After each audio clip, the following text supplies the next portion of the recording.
참 반갑습니다, 여러분. 장로기 신학대학 한번 와보고 싶었는데 이렇게 총장님 또 우리 박 목사님 저를 불러주셔서 여기 오게 되고 또 뵙게 되니까 참 반갑고, 또 여러분들의 모습을 보면서 옛날에 제가 신학교 다니고 콜링을 받았을 때 그때를 다시 한번 생각하는 그런 기회가 되어서 또 너무나도 반갑습니다. 한 20분 정도 시간을 주셨다고 그러는데 모르기는 해도 아마 12시에 식사 시간이죠? 12시 반입니까? 그런 시간이 좀 넉넉하네. 그렇다고 뭐 너무 많이 오랫동안 붙들고 있으면 또 안 되니까 제가 그저 한 20분 정도 준비한 내용을 같이 은혜를 나누는 그런 기회를 갖게 했습니다.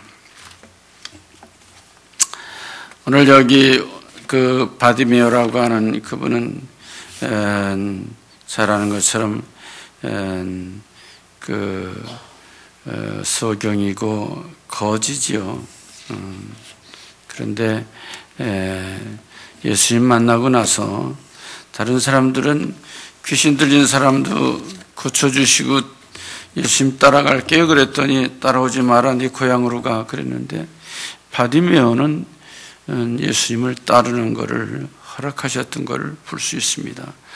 그러니까 소경이여 거지였던 그 바디메오가 예수님을 따르는 제자로 아마 그 마지막 예수님 가시는 길을 끝까지 가시지 않았겠는가. 두 눈을 뜨고 똑바로 보면서 주님을 따라갔던 그런 제자, 그것이 바로 바디메오다. 요새 우리가 생명의 삶 큐티를 하는데 그 큐티에서는 에스더 이 얘기가 나오더라고요. 부모 잃고 노예로 팔려간 불쌍한 여인, 일약 왕비가 되잖아요.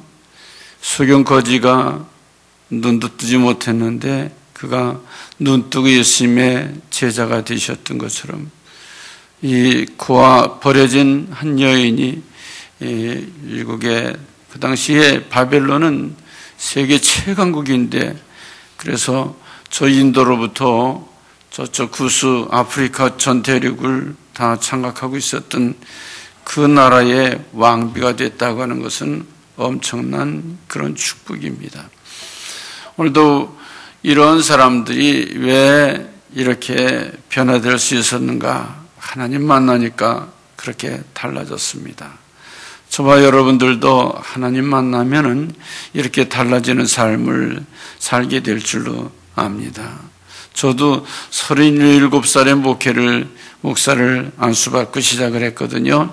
그러니까 우리 박 목사님도 못 듣게 했다고 하는 그런 말씀을 들었는데, 또 우리 공부하시는 여러분들 중에는 좀 늦은 그런 분들도 계시겠지만은, 그러나 늦으면 늦은 대로 또 빠르면 빠른 대로 분명하게 우리가 주님을 잘 만나고 주님과 함께 동행하는 귀한 사역과 일터가 되어야 될 줄로 압니다. 어떤 나무꾼이 나무를 하러 갔습니다. 뜻하지 않게 호랑이를 만났습니다. 쫓아오니까 열심히 도망가다가 결국은 잡히게 되니까 나무에 올라갔습니다. 이 호랑이가 먹이를 찾다가 놓치게 되니까, 그러니까 막 나무를 흔들었습니다. 결국 견디다 못해서 그 나무에서 나무꾼이 떨어졌는데 호랑이 등에 떨어졌습니다. 이제 거기서 내리게 되면은 죽게 될 것 같은데 콕 붙들었습니다. 호랑이가 몸부림을 쳐도 안 떨어지니까 그냥 달리면 떨어질 줄 알고 막 달렸습니다. 그래서 호랑이 등에 타고서는 달려가는데, 농부가 일을 하다가 이렇게 보더니 어떤 놈은 팔자도 좋아서 호랑이 타고 여행도 다니고 나는 땅만 파고 앉았구나. 그 얘기를 들으면서 목회를 시작하고 또 공부하려고 하는 여러분들 신세가 그런 꼴은 아닌지, 뭣도 모르고 하나님 불러서 목회를 시작한다고 또 신학교를 이렇게 입학을 한다고 했는데 가만히 신학을 하려고 또 열심히 공부를 하려고 보니까는 정말 하면 할수록 힘들고 어려운 그런 여러분들의 모습은 아닌지. 그러나 정말 일이야말로 보람 있는 일이고 목회가 얼마나 값진 것이라고 하는 것을 여러분 알게 될 것입니다. 그래서 제 아버님도 저를 목회자로 또 저도 우리 아들을 목회자로 그래서 3대가 같이 목회하는 그러한 그 교회를 제가 섬기고 있습니다. 모르긴 하지만 제가 다시 태어난다도 목회 이것처럼 보람이 있는 일이 어디 있을까? 그러나 호랑이 등에 탄 그 한 사람 나무꾼처럼 정신을 똑바로 차려야지 목회가 그렇게 만만한 것만은 아닙니다. 여러분들이 기왕 목회하려고 신학교를 들어왔으니까 제대로 정말 여러분들이 정신을 차리고 공부도 하고 영성도 깨우고 변화도 되고 또 미국 현실에 맞게 그 모든 것을 다 갖춰서 그래서 5가지 우리 이 미주장신에 가지고 있는 그런 목표 잘 달성을 해서 정말 이 시대에 꼭 필요한 그런 사역자들로 하나님의 일들을 잘 감당할 수 있기를 간절히 부탁을 드립니다. 오늘 여기 바디메어라고 하는 분은 예수님 이야기를 오랫동안 들었습니다. 그도 그럴 것이 길거리 다니는 사람들을 제일 많이 만나는 사람이 이 소경 거지 바디메어죠. 또 그런 이야기들을 눈은 볼 수 없기 때문에 청각이 발달이 되어서 작은 이야기도 늘 귀담아 듣는 사람이 이 바디메어입니다. 근데 어떤 저 부처님과 예수에 대한 소문을 듣게 되었습니다. 그분이 나면서부터 그렇게 보지 못하던 소경을 고쳐주셨대. 그뿐만 아니고 그분이 또 나병 환자도 고쳐주셨다는 거예요. 그리고 얼마 전에 금방 그 여리고성에 그 삭개오라고 하는 돈만 하는 그런 영감이 있었는데 글쎄 예수님 만나고 나서 그렇게 한 푼 두 푼 모으고 벌벌 떨던 그런 친구가 자기 재산을 다 가난한 사람들에게 나눠주고 그러고 뭐 잘못한 거 있으면은 4배로 변상해 준다고 그렇게 얘기를 했다는구만. 세상에 전부 다 변하지 않는 세상 가운데 어떻게 그렇게 변할 수가 있어? 오늘 우리 사역자들에게 중요한 것은 변화를 경험하는 그런 우리들이 되어야 할 것입니다. 그전에 우리 대학교 다닐 때 포럼의 주제가 격변하는 사회 가운데 어떻게 살 거냐 뭐 그런 게 그게 40여 년 50 근처 된 그때에도 주제였거든요. 근데 오늘은 더 많이 격변하잖아요. 더 말할 수 없는 격변하는 이 시대 가운데 우리만 가만히 있다 그러면은요, 그럼 우리 목회 현장이 어떻게 되겠어요? 그러니까 저는 성경 말씀 가운데서 그렇게 격변하는 사회 가운데서 제대로 변한 사람 누군가? 예수님은 변화를 추구해 나가는 그런 분이신데 바로 이 에스더가 그런 분이고 삭개오가 그런 분이고 오늘 여기 본문에 나오는 바디메오라고 하는 이 사람이 바로 그런 분이다. 그럼 어떨 때에 이렇게 변화를 가져올 수 있는가? 보면은 이 세상에 롤 모델이 없다고 그러는데 그것이 아니고 예수님을 만나게 되면은 사람에게서가 아니고 예수님을 만나게 되면은 변화할 수 있다는 겁니다. 예수님이라고 하는 분이 이쪽 지나간다 그러니까 바디메오가 크게 소리를 지르죠. 다윗의 자손 예수여 나를 불쌍히 여기시옵소서. 그렇게 불쌍히 여겨달라고 하는 그런 바디메오의 간절한 부르짖음이 있었습니다. 결국은 제자들이 야 시끄럽다 뭐 그러면서 바디메오가 얘기하는 거를 가로막습니다. 뭐 그러면은 그냥 좀 주저앉고 캄다운 해야 되는데 바디메오는 더 소리를 높여 더 크게 부르짖는 겁니다. 타윗의 자손 예수의 나를 불쌍히 여기시옵소서. 간절하게 부르짖었습니다. 그랬더니 더 꾸지람을 하는 거죠. 아마 걷어차면서 물리적으로 그렇게 했을지 모르겠습니다. 그때 예수님께서 그를 부르셨습니다. 예수님이 너를 부르신다. 상황이 달라지는 겁니다. 그러니까 그가 모든 것을 다 던져버리고 그리고 예수님께로 달려가게 됐습니다. 아마 여러분들은 이런 주님의 부름에 응답하고 모든 것을 다 포기하고 그러고선 주님께 달려나온 그런 사람들 중에 아마 속한 분들일 것입니다. 저도 이 세상에 여러 가지 그런 그 목표를 향해 달려가다가 주님의 부름을 듣고 여기에 서 있게 된 것처럼 우리 박 목사님도 잠깐 만나 얘기하는데 말씀 들어보니까 뭐 한국에서 그 과학연구소인가요? 거기가 뭐죠? 국방과학연구소. 그게 아주 굉장히 요직인데 거기 연구원으로 전문 연구원으로 있으셨다 그러는 거 보니까 학위도 아마 하시고 다 그러셨을 텐데 근데 그거 다 버리고서 이제 콜링을 받아서 여기 있게 됐다고 하는 말씀을 들었는데요.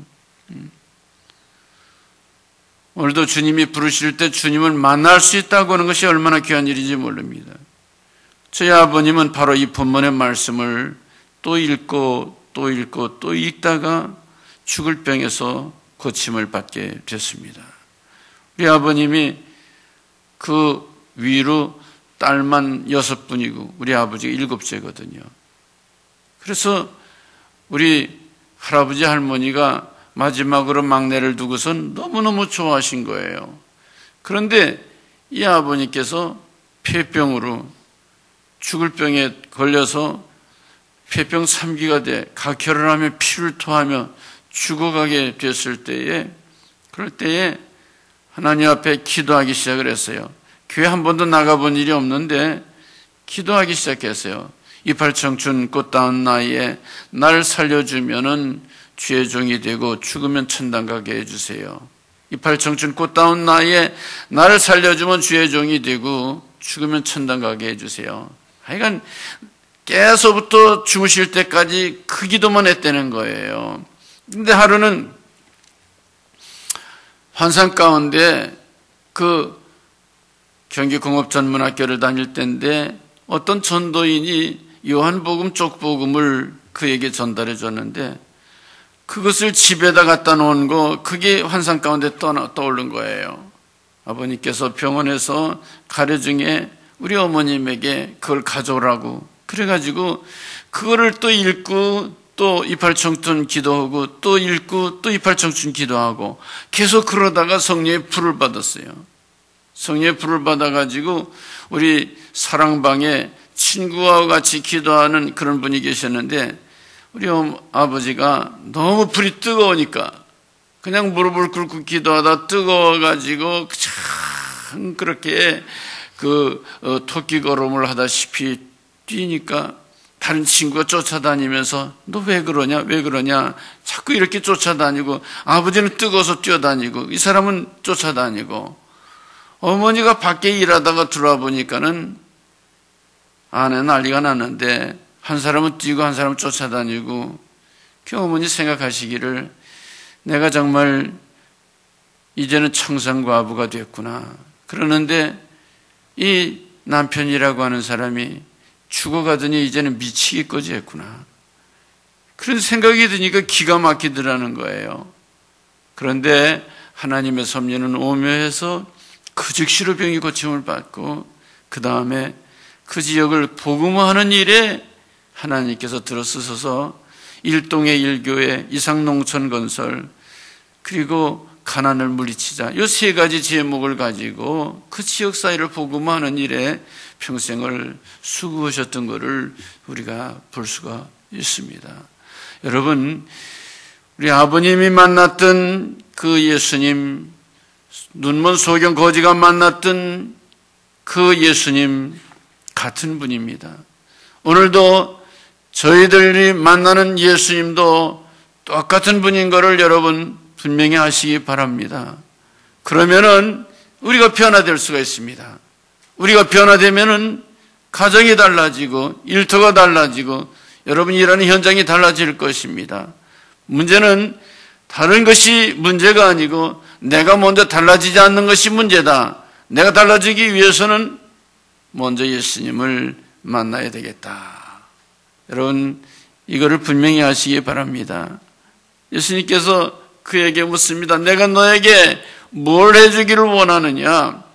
그거 전해보게 되면 예수님이 예루살렘에 올라갈 때에 그 제자들에게 예수님께서 묻는 얘기가 내가 너에게 뭘 해주기를 원하느냐? 같은 질문을 하고 계십니다. 예수님, 그러면 예수님 나라가 임하면 우리 하나는 오른편에 하나는 왼편에 앉게 그렇게 해주세요. 자리를 달라고 그렇게 얘기를 하는 요한과 야고보를 볼 수가 있습니다.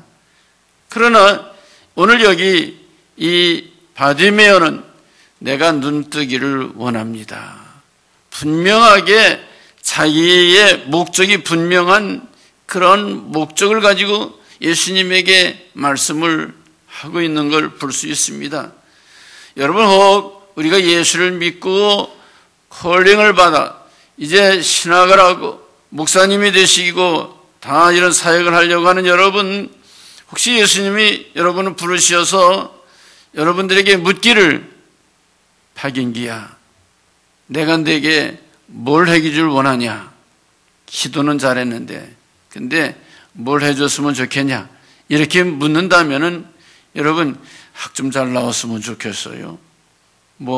또 뭐를 원하기를 원합니까? 여러분, 우리에게 중요한 것은 예수님 봐야 합니다. 예수님 만나야 합니다. 예수님을 통해서 정말 우리의 영적인 눈이 떠져야 됩니다. 결국은 이 바디메오는 예수님 만난 후에 육신의 눈뿐만 아니라 영적인 눈이 띄어졌습니다. 그래서 결국은 예수님의 제자가 된 걸 여러분 기억하시기 바랍니다. 여러분, 예수님 만난 후에 목사가 돼가지고 그래도 큰 교회 목사하면서 좀 제대로 노후 대책도 세우고 괜찮게 사는 거, 그것이 그래도 목사가 되는 그런 좋은 길이지. 목사가 되면은 그러면 또 이렇게 저렇게 다른 사람들이 이 얘기하기를 목사님 잘 이렇게 존경하는 걸 보니까 그래도 존경받으며 그렇게 사는 그런 사람이 돼야지. 여러분, 여기에 목적이 있다고 그러면 여러분 잘 못하신 거예요.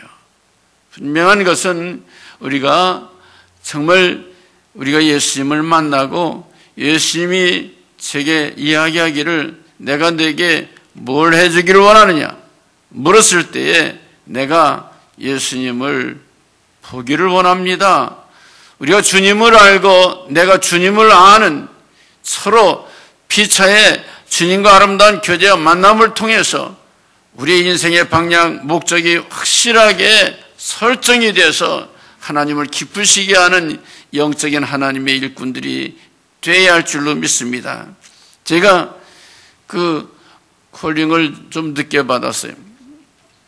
우리 아버님이 그렇게 병고침을 받고 우리 어머님하고 얼마나 많이 기도했겠어요. 우리 아이 낳으면은 그러면 죄종을 만들어야지. 나만 주님께 헌신하는 거 그거 가지고는 모자라지. 하나님이 내게 이렇게 생명을 주셔서 또 이 인생을 살게 해 주셨는데 우리 아들 낳으면은 꼭 하나님께 드려야지. 내 인생을 우리 아버지 어머니가 책임을 지는 겁니까? 그렇게 소원 기도를 했단 말이죠. 그래서 제가 고등학교를 졸업하고 신학을 안 하겠다고 그러니까는 우리 어머님 아버님이 낙심을 하는 거예요. 하나님에게 약속을 했는데. 그래서 제가 아버님에게 말씀하기를 아버님처럼 분명한 콜링이 있어 그래 부름을 받았으면은 그러면 죽어도 하겠는데요. 그런데 개척교회 하는 거 보니까 이게 보통 문제가 아니고요. 제가 연애를 해보니까는 그러니까 나한테 시집 올 사람이 없습니다. 그러니 어떻게 제가 이런 여러 가지 여건이 허락지 않은데도 불구하고 죽어도 목회를 해야 되겠다. 이렇게 하나님 확신을 주시면 또 모르지만은 내가 억지로 아버지 말 듣고서는 목회를 시작해 교회를 하다가 나중에 죽을 때 아버지 때문에 내 인생 망쳤다. 이러고 죽으면은 아버지가 뭘 좋을 게 뭐 있습니까? 그렇게 얘기를 하니까는 아버님이 할 말씀을 잊으시더라고요. 그래서 30이 되고 미국도 오고 이랬으면은 좀 기도하시는 걸 그쳐야 되잖아요. 그래도 목사를 해야 된다는 거요. 그러니까 내가 일이 풀리겠어요. 결국은 하나님이 저를 불러서 기도하는 가운데 하나님이 날 도와주신답니다. 기도원에 올라서 기도하는 가운데 이사야 41장 10절의 말씀을 계속해서 읽게 해주시면서 정말 놀라지 말라 나는 네 하나님이라고, 그리고 내가 의로운 오른손으로 붙들어서 책임져 주겠다고 이렇게 얘기를 하시는 거예요. 뭣도 모르고서는 그 말씀을 붙들고서 신학을 하고 목회를 시작했는데 되는 게 없는 거예요. 우리 아버님은 목회를 잘하는데 나는 잘 안 돼요. 그래서 몇 명 모이는데 이 사람들 데리고서 목회를 잘하다가 그래도 내가 신학도 하고 또 대학도 졸업하고 미국 경험도 많고 뭐 이제 그러니까 동창들도 오고 와서 좀 도와주겠거니 그랬는데 한 번 왔다간 또 안 오고 또 안 오고 그러니까는 목회가 되겠어요. 그래서 제가 기도원에 올라와서 또 기도를 했습니다. 하나님께 말씀드리기를 하나님 우리 서로 피차에 눈치 보지 맙시다. 지금 그만두게 하시든지 아니면은 목회길을 열어서 그래서 교회가 잘 되게 하시든지 둘 중에 하나를 하셔야 되지 않겠습니까? 저도 세상 일 좀 하다가 늦게 목회를 시작을 했는데 그래도 30대 40 되기 전에 다른 일을 해도 빨리 다른 일을 할 수 있도록 길을 열어주셔야지 붙잡아 놓으시면 어떡합니까? 이렇게 하나님한테 장사꾼 얘기하듯 그렇게 기도를 시작했어요. 하루 금식하고 기도하고 이틀 금식하고 기도하고 뭐 다른 사람들은 보기도 잘하고 뭐 음성도 듣고 뭐 다 그런다고 그러더니 아무 조짐이 없는 거라요. 근데 나중에 가만히 생각해 보니까 내가 세상 일하면서 좀 돈을 모아놨던 거 요거 가지고 내가 안 되면 요거 가지고 장사 미천하고 요거 가지고 좀 먹을 때까지 먹고 그래서 계속해서 일이 안 되면 요거 가지고 살다가 끝나면 그 다음에 포기를 해도 포기하지 요런 마음이 내게 있었더라고요. 그래서 기도하는 가운데 하나님 내가 모든 걸 내려놓겠습니다. 하나님께 어차피 내가 먹어서 없애나 드려서 없애나 똑같은 거니까 하나님께 드리겠습니다. 그래가지고 하나님께 드리고 그 다음부터 전적으로 하나님을 매달려 기도하면서 목회를 하니까 그 다음에 길을 열어주시더라고요. 여러분 오늘도 목회는 하나님이 하시는 거예요. 내가 이런 얘기를 아주사 거기 가서 얘기를 했더니 어떻게 웨슬리안이 장로교처럼 얘기를 하냐고 그러더라고요. 그래서 장로교나 웨슬리안이나 다 그게 그거요. 그저 성경이 그렇게 얘기를 하고 있으니까 여러분 인간 방법 수단으로 하는 게 아니고 목회는 하나님께 붙들려 하는 겁니다. 전적으로 하나님께 모든 걸 맡기고 바디메어가 눈을 감고 거지 생활했던 그가 이제는 주님 만난 후에 눈을 뜨고 분명히 영적으로도 봐서 주님이 가신 그 길을 걸어갔던 것처럼 여러분들도 당당하게 신앙과 믿음의 그런 변화를 받아서 바디메어와 같이 디메어라고 하는 얘기는 존귀라고 하는 뜻인데 존귀의 아들 여러분 우리 김건도 목사가 여기 김홍도 목사 또는 김선도 목사님 동생인데 늘 만나면 그 김선도 목사 동생 아니야? 동생 아니야? 늘 그러니까 왜 내 이름 두고 형님 이름 불러요? 늘 기분 나쁜 거예요. 바디메오, 존귀의 아들이라고 불렀던 바디메오지만은 정말 존귀한 자가 되게 되면은 이 디메오, 바디메오로부터 축복이 임하게 되는 것처럼 여러분들도 존귀한 자로 당당하게 목회해서 하나님 앞에 영광을 돌리시고 주님을 기쁘시게 하는 영적인 하나님의 귀한 일꾼들이 되시기를 주님의 이름으로 간절히 부탁을 드립니다. 기도하겠습니다. 하나님 감사합니다. 오늘 우리 미주장신 하나님의 은혜 가운데 이렇게 정말로 하나님 이런 놀라운 축복을 주신 것을 감사드리며 여기에 들어오고 나아가는 귀한 주의 종들이 날마다 변화되어서 하나님께 영광을 돌리는 귀한 주의 일꾼들이 되게 해 주시옵소서. 예수님의 이름으로 간절히 기도드리옵나이다. 아멘.